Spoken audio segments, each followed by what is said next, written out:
BRS working president MLA KTR కాసేపట్లో సూర్యాపేట జిల్లాలో పర్యటించనున్నారు. సూర్యాపేట జిల్లా బీఆర్ఎస్ కార్యాలయంలో ఏర్పాటు చేసిన ముఖ్య కార్యకర్తల విస్తృత స్థాయి సమావేశంలో పాల్గొననున్నారు. పార్టీ సిల్వర్ జూబ్లీ ఉత్సవాలను విజయవంతం చేసేలా క్యాడర్కు కేటీఆర్ దిశానిర్దేశం చేయనున్నారు. దీంతో పాటు జిల్లాలో రైతాంగం ఎదుర్కొంటున్న సమస్యలపై పోరాటం చేసేలా కార్యాచరణ రూపొందించనున్నారు.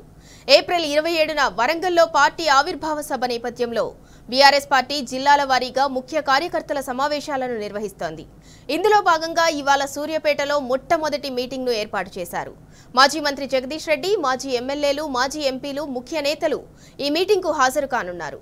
సూర్యాపేట, తుంగతుర్తి, హుజూర్ నగర్, కోదాడ నియోజకవర్గాల నుంచి ముఖ్య కార్యకర్తలు, నాయకులు భారీగా తరలిరానున్నారు.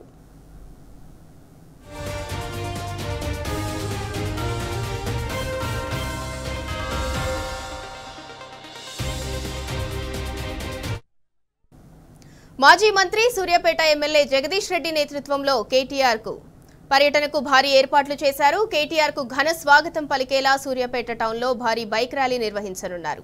సూర్యాపేట టౌన్లోని జనగామ క్రాస్ రోడ్ నుంచి బస్టాప్, కోర్టు, జూనియర్ కాలేజీ మీదుగా సమావేశానికి చేరుకునేలా బైక్ ర్యాలీ ప్లాన్ చేశారు. ఇక పట్టణం మొత్తాన్ని గులాబీ తోరణాలతో, జెండాలతో సర్వాంగ సుందరంగా ముస్తాబు చేశారు. దీంతో సూర్యాపేట పింక్ సిటీగా మారిపోయింది.